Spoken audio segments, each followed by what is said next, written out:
You're listening to the GC Collaborative Podcast, a resource for the worship arts team at Grace Church.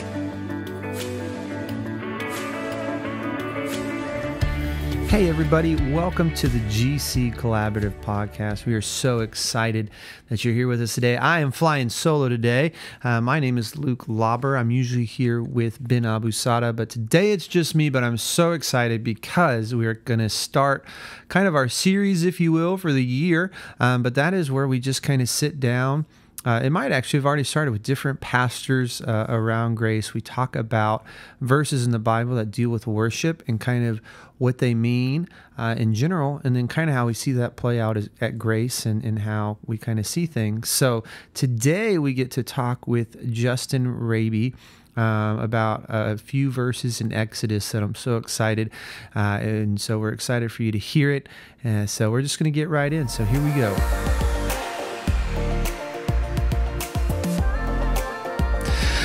All right, I am sitting here with the Justin Raby, the South OP. There's only one, baby. Yeah, is there? Have you looked it up? No, there's more than one for sure. Okay. I was going to say, every time I Google my name, I always get excited that I might hop up first, but it's like some high school football player who has more accomplishments than I do at this point in his life. But it's humbling. If I ever want to get humbled, I just do that in life.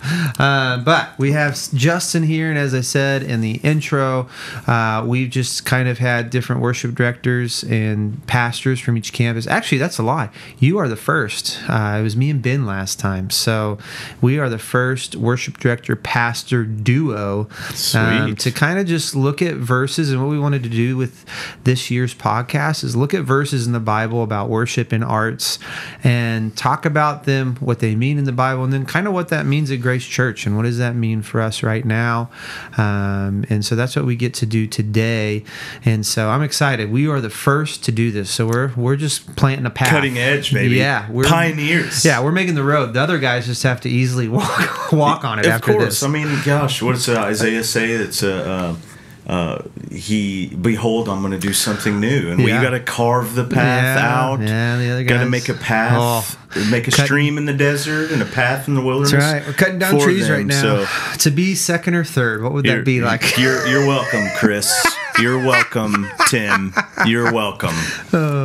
Whichever person is next. Yeah, we got. Who knows? We'll see what happens. But no, thank you so much for being here. And if you don't know, the Rabys just had their baby, and so talk about new things. Brand My new. gosh, that is amazing. So he is. You can't see it, but he has like a line of coffee cups just right beside him. So if you just hear him like taking a chug of a cup, it's just a glass of coffee. I've got lines of coffee and lines, otherwise known as bags, under my eyes because I'm so tired. Yes, This was so much easier 15 years ago. You know, it was a lot easier 15 years ago. We just have a light just glaring in his face right now so that he doesn't fall asleep. And if you hear a loud bang, it's me throwing something at him. I'm pretty sure we've lost all listeners at this point, Luke. We always do, but that's the beauty of it. We just like to think. My mom's still here. Hi, Mom. Yeah, she's still listening. No. Anyways, so it's awesome to have you here, man. Thanks for doing it, seriously. And we're just excited when we were kind of, like I said, talking about this podcast for the year. We were just like, it'd be so awesome to hear from the campus pastors and worship directors of just kind of different parts of the Bible and just things that you've seen or just read that inspire you. And then also, there's 1,000 different ways you can take things sometimes. And so what does it mean for Grace? How do we see things and what does that mean? And just to kind of discuss that as well and where we're at as a church. And so super excited. Why don't you take us there? I know it's an Exodus, but you kind of take us there, and we're just gonna see where we go. Okay. I'm excited. Yeah, it should be cool. So, if you have your Bibles, if you're listening, you can grab Exodus 31. Sorry, I naturally do this. Yeah, not if you're driving. Yeah, not if you're driving. Just listen. I'm gonna read it. Actually, I'll read the whole thing, and Luke, just cut me off. Yeah, man. And this is ask Exodus. questions. So, Exodus 31. Verses 1 through 7. So Luke came to me and he was like, hey, man, what do you think about doing a podcast just about the arts in general? What verses come to mind? And immediately, this Exodus 31 came to mind. I think I did a study on the arts in Scripture quite a few years ago, and this one it just resonated. Talk about inspired. It inspired me in my heart, and sometimes I call myself sort of an artist in hiding, right? Like a secret artist. I try not to share a ton, but if you open your eyes and you actually think, like, preaching is a form of it, speaking, writing, all of those things are forms of art, which we'll get into. But check this out, verse 1. It says, "Then the Lord spoke to Moses, saying," so they're about to build this thing called the tabernacle, the temple, and so God literally comes to Moses and says, all right, verse 2, "See, I have called by name Bezaleel, the son of Uri, the son of Hur, of the tribe of Judah." And this is so awesome. "I have filled him with the Spirit of God, in wisdom, in understanding, in knowledge, and in all manner of workmanship." And here's the kicker: to design artistic works, to work in gold, in silver, in bronze, in cutting jewels for settings, in carrying wood, and to work in all manner of workmanship. Like, if you say the arts aren't in the scripture, you obviously are ignoring verse 4. So let's just keep going. I'll read it and then we'll talk about it. Yeah. It says, "And I, indeed, I have appointed with him Aholiab, the son of Ahisamach, of the tribe of Dan, and I have put wisdom in the hearts of all the gifted artisans, that they may make all that I have commanded you, the tabernacle of meeting, the ark of the testimony, and the mercy seat that is on it, and all the furniture of the tabernacle." So this tabernacle was a tent, right? And it traveled with the people, the nation of Israel, and God is literally saying, inside the temple, I'm going to have art that I placed in people's hearts to build and develop and make. And so all as an act of worship to me, to God. Yeah. It just blows me away. What do you think of that, Luke? What do you think of that verse? Oh, I love Verses. it. I was looking at it, and I love the idea of, I put wisdom in the hearts of all the gifted artisans, that they may make all that I have commanded you. And the idea that God puts that wisdom in us to create things, I think I've not thought about that for a while. And so that's just a crazy thought, because even as an artist, you can put a lot of pressure on yourself. I was actually just talking about this with Christmas Eve. You put a lot of pressure on yourself to create things, and to realize that I think God has put that in us, and there's a rhythm to that. And there's sometimes you can feel this need to almost be like a computer, where you're always like producing stuff, and it's like, well, you're only content. Yeah, exactly. Oh, yeah. Especially in today's world, and so I love that thought of giving us wisdom in that. Check this out too. I want to walk through some of the verses, because we like, the scripture Bible is like an onion, and you can peel one layer on it. Peel one layer, and then there's another, and another, and another. I'm excited. And so Bezaleel, his name means the shadow of God, in the shadow of God. So if you're thinking as an artist or somebody that creates content, the place that you go is in the shadow of the Lord, meaning you're in his presence. If you want to create something that's beautiful for the glory of God, for his majesty, that's where you go. Yeah. And then that's what his name means. He's the son of Uri, which means son of the flame. If you want to be caught on fire with art, you go in the shadow of the Almighty. And you get in his presence, and then guess what? He's gifted you. And what you're actually discovering, if you want to produce something for the glory of God, or create for the glory of God, you go into his shadow, you get caught aflame, and then you use the wisdom, which means skill. You use your understanding, which literally means intelligence, and then you use your knowledge or your perception of, how do I actually do this? And so it's almost like this little blueprint of, what do I do? And we were talking earlier, because Luke's gonna do some development stuff for our staff at South OP. And Luke was like, "What do I do?" It's most of my conversations with you, I feel like. And I was like, "Bro, share your creative process," which that is in this verse. When it says that God put knowledge or perception, it literally means you know how to create. And that's why I think I always love hearing people's creative process, because every artist seems to be different in how they go about their art. And so, absolutely. I don't know. What do you think of that? No, I got more. We can go on a long time. You keep going, my friend. That's what it's about. But yeah, no, I think I completely agree. Is every artist is different in their process, and I think that is, in a way, like a fingerprint of the Lord, and just how He's created us. And I remember growing up, and every time I'd hear somebody like how they wrote a song, or for me it was more musical, and so when they wrote a guitar part, it's like, oh, I need to do that, and then I'll write the perfect guitar part, and then I'd be so frustrated because I would try to do the same thing. I was kind of related to, it's like trying to plant oranges in Kansas. It's like, well, they grow fruit in Florida because that's where they're made to grow. But if you try to do it somewhere else, it's not going to produce anything. And so for each artist to figure out, like, for lack of better words, what's my soil? What's my, how do I do things? How has God created me? And then that will produce the fruit that, we all hope, honestly, if we're honest, to have. Yeah, that's it reminds me, even just listening to you talk, so Jonathan Edwards said, like, know thyself. Mm-hmm. So if you want to know God, you try to see Him, which when you look at Him, He reveals who you are. Just like this passage, He's put things in your heart, and you don't try to be somebody else. And I often, whether I like it or anybody else likes it, I get compared to Tim often. Yeah. And Tim is an engineer creative, right? Absolutely. So he has a process. He follows his process. It is awesome. I've tried for years now to try to use his process. And to an extent, I've taken a ton. I've learned a ton. But it hasn't been perfect for me. Now, it works for him splendidly. Yeah, absolutely. And on one hand, you can look at that and you go, we're so different. That's the wrong way to do it.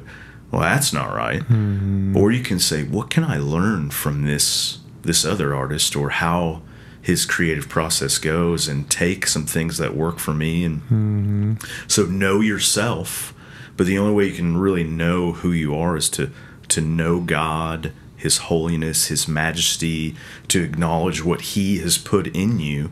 It's this really great discovery of God's glory shining through and in your heart. Yeah. So maybe that sounds too churchy. I hope not, but no, I mean, I think even watching, I think one of the greatest things of today's world is you have so much video and things of people who are experts at things. And so I love watching just videos on different music things. And it's crazy to me how many biblical concepts are in people that are experts that they don't even realize, And so I think one of the huge things I hear from all of producers and musicians that we would consider the top of their game is they really do have to figure out how they do things and what works for them, and it's all different. And so I think the crazy thing about that is, at least in anybody I've ever seen and witnessed, it takes a lot of failure to do that. And so I think in a biblical way, it's you have to humble yourself, right? And so in some ways, it's easier to take a blueprint that somebody's already created,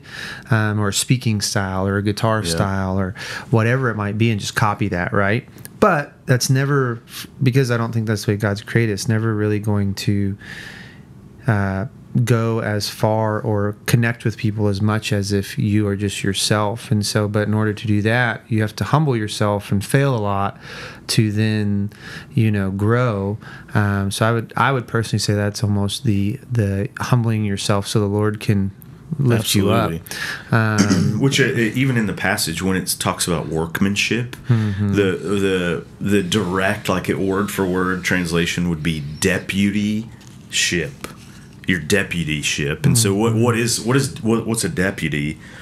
it's a person that is under their immediate supervisor, right? They're under the senior figure. They're under the person, and so that's exactly where workmanship is at its best, is when you're realizing that you are low and you're considering God and Christ and the Holy Spirit as everything. Yeah, it's awesome.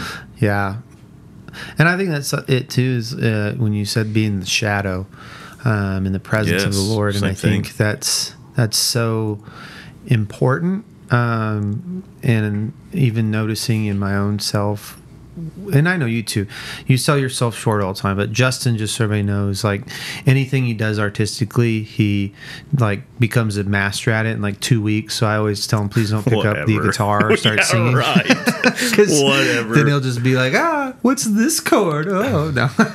But so he is your job amazing, is safe, Luke. Your job is easily safe. He's an amazing artist, in all seriousness. And so, in fact, I have 2 pieces of art from you in my office that are very well seen, which I love. And so, but all that to say, I think it's such a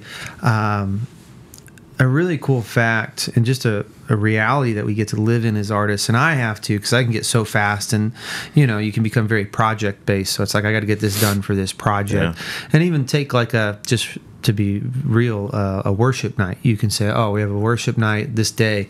I just got to get something together, and you can get to the task list of that. But to remind ourselves to sit in that place, just like you do for sermons and stuff like that, obviously, but to sit in that place with the Lord and allow Him to move through us, which I think is just a great reminder as anybody, as a musician, as an artist, because what better thing can we do as Christians if we really believe Christ and the Lord is the best news anybody could receive? What better thing could we do but than to sit with Him and then create from that space? Like, that just seems so beautiful. And then I just think of my own life, like how many times I honestly can skip past that because it's like, well, I just got to get it done because I'm on a crunch or whatever. Sure. So even realizing, right, going back to the passage, realizing that art isn't meant just for you. Like, it's meant to be shared. It's meant to be proclaimed and put out there. And I know if there's artists like listening, and they always have something going, and maybe they're super insecure about sharing it. I love words, especially in the scriptures where you look at names. I love looking at names. My friends actually make fun of me. That's where Bible nerdy came from. I say I'm Bible nerdy. But there's 2 other names in here, and they're both, fairly difficult to pronounce. But Aholiab and Ashimach. Okay. So Aholiab. Don't forget Dan. No. Well, Dan, that one's hard. It means judgment. We're not going to talk about that one. But the 2, Aholiab, it actually goes on farther. Aholia means tent of the Father. So it has that same idea of going into the tent and being in His shadow. But then Ashimach, it means brother of support. And so I was just thinking of the arts and how artists need one another. Like, there's this weird idea of like the Picasso, I'm hanging out in this dark cave and nobody's seeing my art, or nobody's going to see it until I die, and then somebody discovers it or something. But we need one another to support one another, to share those very things that God has placed in our hearts. It's meant to be shared, I think. And we miss out on the proclamation of Creator God, right? That's what Genesis 1:1 says. In the beginning, God created. And if you're not sharing, He shared it with everyone, His creation. Oh, absolutely. And so I think we miss out on it when we're not. We go to the tent for a minute. We're in the shadow, but then we share. So no, and I think that's a good point, because I think in the artistic world, or it can be so performance based that then when switched to Christianity, and we're trying to be humble and walk with the Lord, there can be this sense of shame in sharing, or this like, oh, am I being cocky or prideful by trying to like get people to see this? And so I think every artist has to walk that out and kind of figure out what the Lord has for him in that. Yeah, But you can be a couple degrees off on that, and it's for your glory or God's glory. absolutely. Right? And so, but I think too, like in my experience with life, God kind of teaches you those lessons. I remember back in the day, I was wanting to record songs, and I just remember like I was so scared of having the right heart and like walking it out perfectly, and I really did. I felt like the Lord told me one day, he said, Luke, you're trying to perfect every step before you even take one. Like, let me just walk with you through this, and like if you get the wrong heart along the way, like I'm gonna guide you back pretty much. And so it was a big trust factor for me to take a step, because it was like, oh, I don't want to be prideful, and I don't want to, where the Lord was like, well, you're kind of like being prideful and controlling and just doing that. Which is a humbling moment in life, but yeah, it's just that the beauty of creating is hopefully sharing it. I always tell people I don't meet any artist that never is, or I don't ever meet an artist that doesn't want to change the world in some way. Yeah. I've heard you say that before. Yeah, no artist wakes up and is just like, yeah, I'm cool with making something that doesn't affect somebody. And so we all create, with the hope of it inspiring somebody or in some way, shape, or form, whether that's in a good or a bad realm. And so I think it is important to know, like, art is meant to be shared, and then that encourages other people as well. And so I meet so many artists who are nervous of that, because it's like, I don't want to be cocky, I don't want to be prideful, and it's like, well, the Lord will work that out. Trust me. Humble, it's fine. Give that to Him. But yeah, I wanted to bring up too. So my spiritual heritage or my spiritual tradition. Like some people may be afraid to share their art because it's from my spiritual tradition, we used to say things like, it's all going to burn anyway. Yeah. Do you ever hear that? Oh, yeah. Yeah. But then I was reading this book called Garden City by a guy named John Mark Comer, and he's really about, he loves the artist too, and so he's communicating a lot of arts in the church and just arts in general, and he challenged me on that thought. And it goes in line with like 1 Corinthians 3, where we're judged for our works as followers of Jesus that love Jesus, want to create for Jesus. We're at first that may be sad. Everything's going to burn. So the work you're doing today to proclaim God's glory is just going to burn. It's going to be done. And I was like, John Mark Comer really challenged me in that, because he uses 1 Corinthians 3, if I remember correctly, of, okay, we're all going to be judged for our works, and the Bible says we'll suffer loss.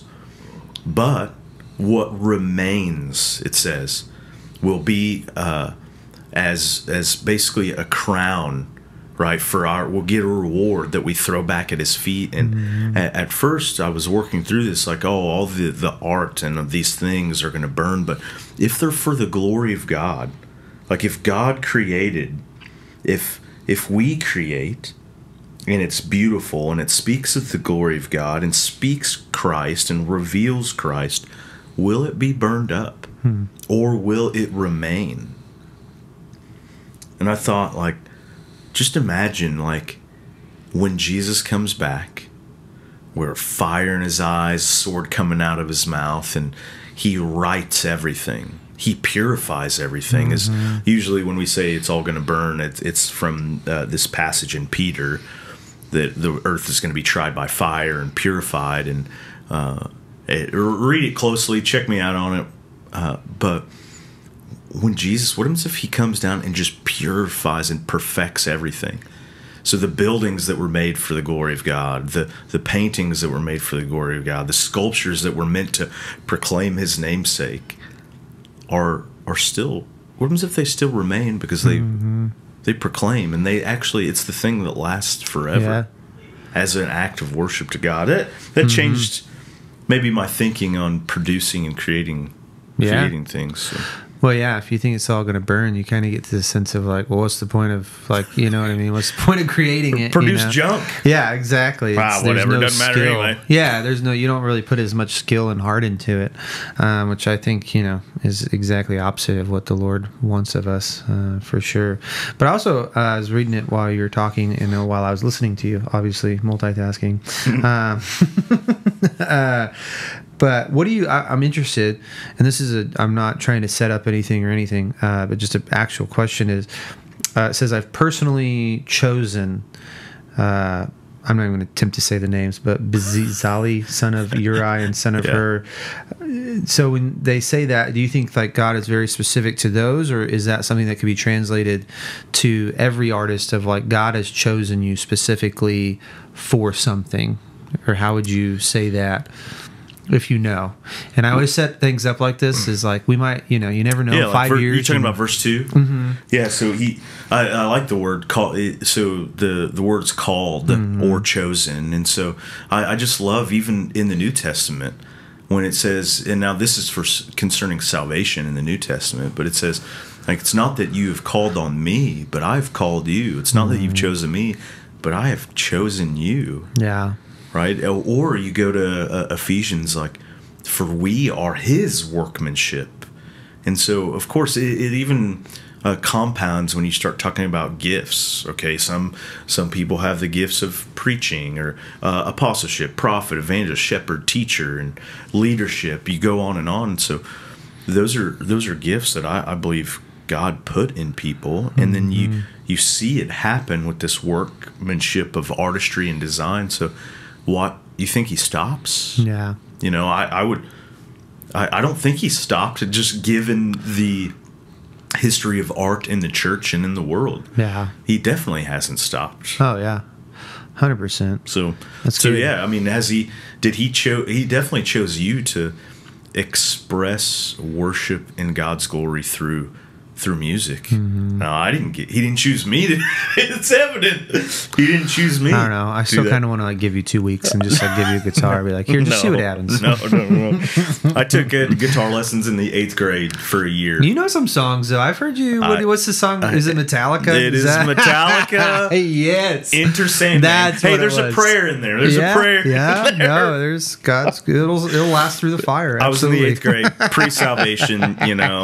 So. Oh my God. I think I got Twinkle Twinkle Little Star, When the Saints Go Marching In. Oh, the classics. And then, like Stairway to Heaven. Yeah. Sounds like you got a good Christmas Eve full of music to play. Yeah, Stairway to Heaven, Smoke on the Water. Oh, which beautiful. All classics. I love it. Oh my gosh. And then the other thing I love too, and I'd be interested just to see your thoughts on this as well, is they used things of value like gold, silver, and bronze, and gemstones. I'm sorry, I need to get back. I was on a different version. So wood, carving.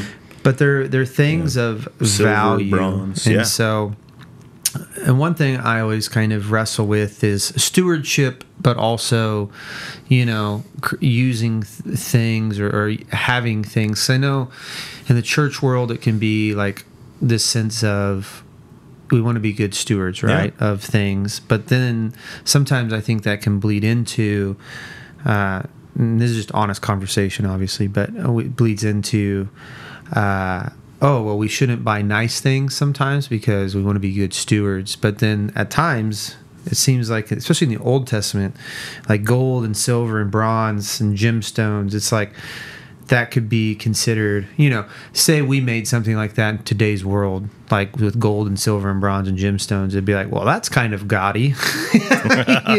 Like, did we need to do that?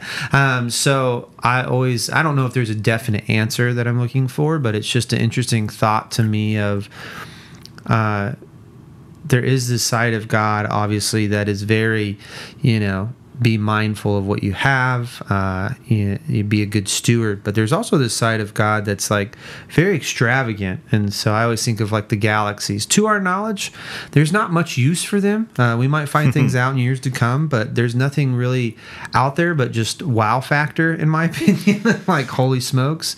So there's this side of God, and even with this, like gold and silver and gemstones, where it's like he's almost kind of extravagant.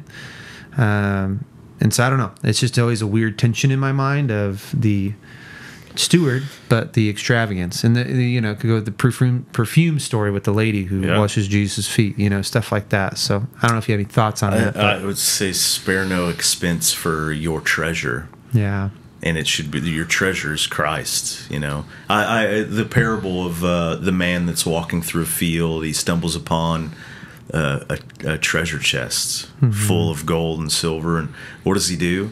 He goes and sells everything to buy that field.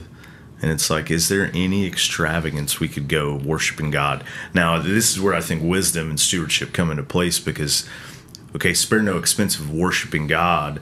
There is always where your spirit, right? We abide by the law of the Spirit now, where it's like, that might have crossed the line of idiocy stewardship. Yeah. But should you spare any expense in worshiping the great God that gave his life for us? Where the focus, as soon as it becomes you, it's wrong. But if it's for him and for his glory, for his honor, for his namesake, then spare no expense. Yeah. So now it's a different story. I'm not saying some pastor wearing $1 million suits or something. That's unbelievable and outrageous. And we definitely aren't pro prosperity gospel stuff either. Yeah, so no, absolutely. I want to stay away from that. Yeah, so that's probably not a great answer. No, I don't think it's to me, granted, I'm an artistic-minded person. I don't know if it's black and white. Yeah. Honestly, I think it's just a continual. It's something that I've always, or I wouldn't say always, but in the last couple of years, kind of, because I grew up in the world where it was like everything was, you don't spend money on anything, you don't, which there's truth to that for sure.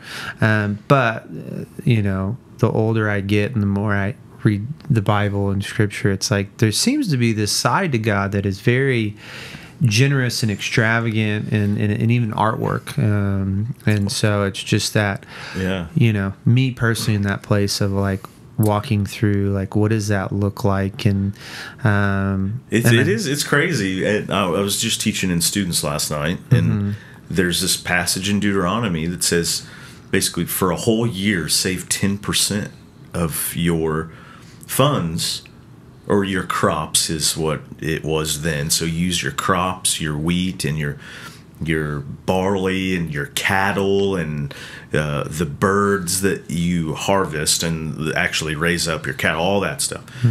Keep 10% back for a whole year, and then eat it together.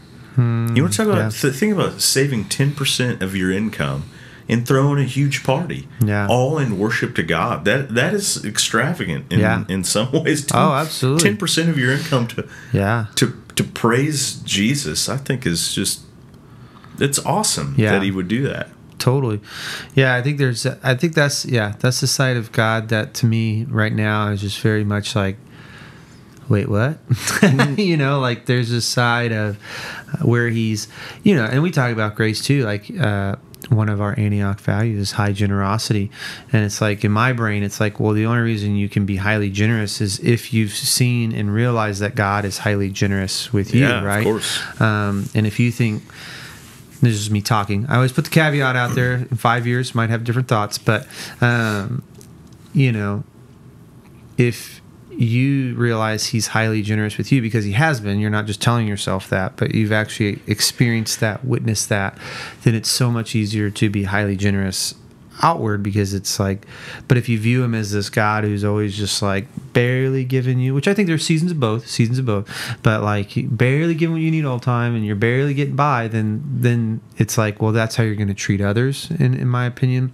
And so with artwork, it's kind of the same thing, where it's if he's a generous God, then you're going to create generously, right? And how does that work, and how does that look? Not even in the artistic world, just the world in general, right? You can do that as an engineer, as a business person, and how you create systems and things like that. And so I think there's a couple things just to keep in mind. I remember, so you go to the Old Testament and you read some literal blessings that Israel received from God, monetary and everything.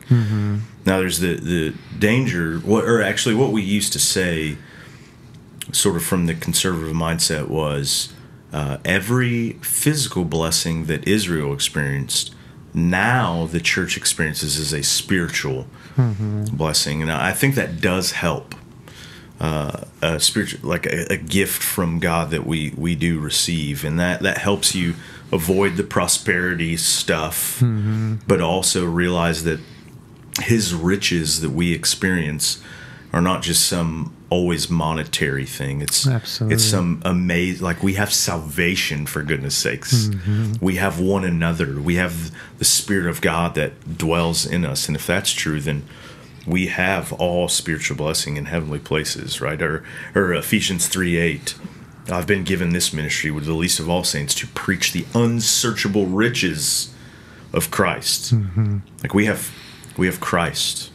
That is the richest thing possible. And so sometimes we narrow it to be very myopic, I think is the word, where we're only looking at it one way, and you got to look at it in more than just some monetary blessing. But everybody loves talking about that part. So. I love the blessings. And the other thing, actually, I read it this way because I was reading one story this week. Come on. One story. You go to visitgracechurch.com/one story to join us. One story. I've always wanted to make a little, a jingle. A little jingle for one story. Tim has yet to allow. No, just kidding. I've never asked him. I'm just begging Tim to make a jingle. And the reason I thought of it is because it said gold and silver and bronze, and I believe it was Moses when he was creating. I can't remember. I think it was Moses. But anyways, they were talking about and I love this idea, and this is in here too, I think, if I'm not overreading it, but it's pretty much this idea of taking what you have and using it to make something for the glory of the Lord. And I always think that's such an important thing to remember as artists, because we can always compare, and we can always say, oh, this person has all this, so they can make that, or they have this skill, so they can do that. But it's always just a good reminder for myself, because I can compare just as much as anybody, to remember that God is really only asking us to do with what He's given us. And so if you have a crappy drum set and like that's all you got, like just do what you got with that. And I always think of that too with worship teams. I have this conversation so many times with people where it's like, oh, well, my pastor, whoever wants this, but all we have is this, and I don't know like how to do that. And it's like, well, start with what you got, because that's what the Lord's given you. And I'm always so grateful at Grace, because our pastors are always very open to different styles and different things, but also very understanding in the times when it's like, I just can't get a full band this weekend, and it's like, cool, let's do acoustic. Like, that's what we got. And I think, but that changes your mentality, because I think sometimes unintentionally, churches can make worship leaders feel like, oh, if it's not with a band, it's just second rate. And I think the attitude that you guys have had and given us in worship is, hey, it can be just as worshipful and awesome, which I think changes the feel and direction of that worship set or that weekend for the worship that weekend, because you can, I think if you go into it thinking, oh, well, it's just acoustic, then that's what it becomes, just acoustic. But if it's like, no, this can be just as much worship, then that's what it becomes, and it can become this beautiful thing. And so I always like to just remind myself and others of that, and just grateful to Grace for that, of just do with what you got. If you got a trumpet player, an acoustic guitar, and a vocal, like, make awesome. That's what you got, and that's what the Lord's given you. Reminds me of our one of our local outreach partners, Mission Southside. One of the guys there, he always uses the passage about Jesus and the bread and the fish. It's like, you got a couple old fish that you give to Jesus. You know, they're probably dried, stinky old fish. I don't know, maybe they were fresh. I don't know, but you got two fish, give them to him, and he will multiply it to feed. So just even in the worship context, like, it is meant. I always love to say to folks, like, when they're maybe I don't know, critical, complaining, I don't know what term you use, sharing their concern about worship. I just say, you know, it's not for you. It's for Him. And so when He gives the worship team a guitar and a trumpet, God will multiply that into more worship for himself and feeds the flock in a really magnificent, wonderful way. Well, I think you see cool things coming out of it too, just things that you never would have expected, honestly, as well. And it's just it's always surprising in the best way possible. But wait, let's go back to this. People complain about things about worship here. I've never heard this. Never. Wait, hold on. No, I'm just kidding. But yeah, I don't know. I just always think about that because I know we can all be like, oh, if I only had this or I only had that, or I'll never be this or I'll never be that. And it's like, okay, cool. Goes back to, what we were talking about in the beginning of who has God created you to be and who has God created your church to be, or who has God created, even as a painter. If you got the color red and a canvas, sweet, make a red and white painting, you know what I mean? And just do with what you got, because in my minimal experience of things, it's like God shows up in those moments in some really cool ways, because sometimes I think he tests us with that too. I don't know. I hate the word test. I know he does that, but it just makes me nervous. But it's the beauty of, I think he is like, hey, this is what you got. What are you going to do with it? And are you going to trust me to do something with it? And the moments that I have done that, not been perfect at all time, it's always really amazing and beautiful how he turns things out, and then how it does affect people and touch people, and he uses that to bless people is always crazy. I think that's even COVID showed some of that. Yeah, it's like people were limited. I was just thinking, well, what happened? I was just listening to you, and I was thinking beauty from ashes, and then I thought about you in your apartment, singing beauty from ashes. Yeah, right, and it was you and a camera you set up and iPhone, literally iPhone, and it was so worshipful. I don't know how many times I'm not here like just to pat you on the back and praise you, but I worshiped God more because during that time of COVID, you were in your apartment. Did you write that song, or was that another song? So you wrote that song. It was like 9 minutes, by the way, too. So good work. I mean, if you're not going to make a 9-minute song, why write a song? That's my opinion. What's the point? It was so worshipful, though. It was just fantastic. And I listened to it. I didn't tell you for a long time. I just had it on repeat for a couple weeks. I just listened to it. Nathan Fleming did the production on that one, so I got to give a shout out to him. He was huge in that. Another as well. Super talented guy that can take beauty from ashes that God's gifted him. For art. I mean, the scores that he's done, the videos that he's done. He's just he's unbelievable. He's awesome. Oh yeah, but that's also too, I think we can end with this probably, but I think the other thing is just to create. I think sometimes, and this is even a testimony in my life the last couple months, I think as artists we all go through things of like, what am I even doing? Like, what am I doing this for? Like, am I just wasting time? And I think time and time again the Lord has been so gracious in just showing me to just trust him, because you have no idea how he's going to use things, and even if it's in a couple people's lives or whatever it might be, but I think if we're creating for him and with the gospel working through us, or his spirit working through us while we create, we just have no idea how he can use that. And I think we always think of success obviously as huge numbers, and and I can get caught in this too of millions of people recognizing something, but what I've tried to get better at is the beauty seriously of just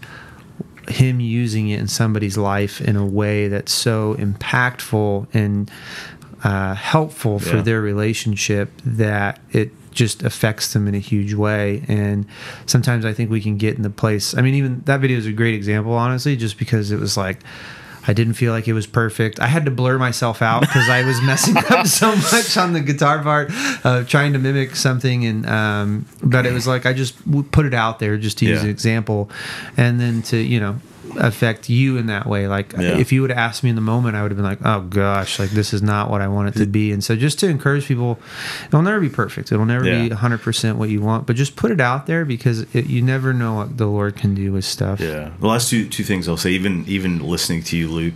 So somebody challenged me a while back, and they said any preacher worth their weight has their one thing. And so I've looked at people's one thing, and I think It's basically like their vision statement for life. And one of my friends he has the acronym GOD, God. So if you're making something and you're doing it for God's glory, you're obedient, O, right? So God's glory, G, you're being obedient and you're doing it out of dependence on Him, create, right? My one thing is to savor an accurate view of God. So if you're savoring an accurate view of God, then you're led into what I call joyful obedience, regardless of your circumstances. So that means you see and savor an accurate view of God. I'm moving my hands like crazy right now. Huh? I'm so in this right now. I'm so here. I am waving my hands all over like There's crazy. There's a lot of lights going on, so you got shadows everywhere. It's just like, oh man, awesome. I just don't do it on stage. I do it everywhere. So his feet are even going up too as he's talking. But to savor an accurate view of God, that's what art does. It helps us savor a more accurate view of God. And then we're led into a more joyful obedience regardless of our circumstances through Jesus. Well, I just hit the mic, so if there's feedback, sorry. But even those two, using those one things as filters for your art, it's good. Well, you can't go wrong. Yeah. You cannot. That's good. Go wrong. So, man, Thanks for letting me join in on the podcast. Yeah, thanks for doing it. This was awesome. I actually woke up a little bit through this. I was like, I needed this in my life. I need this in my heart. That was awesome. Nice. So thanks for joining us, man. Seriously. And thank you guys for listening. And we just always love just being able to talk. And hopefully the Lord uses it in some way. So see you guys soon. Peace.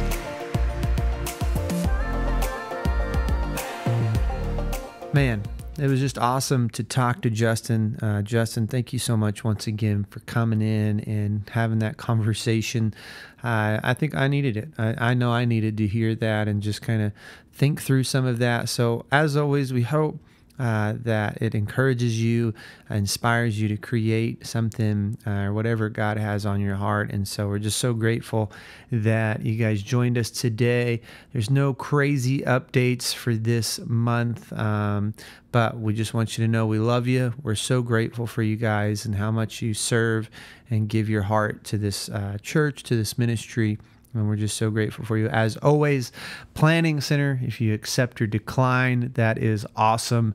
There's nothing more, I won't say frustrating, but nothing worse than a question mark next to your name for a long period of time. So the faster you can accept or decline, that'd be awesome. So we love you guys. We're always grateful for you, and we'll see you next time.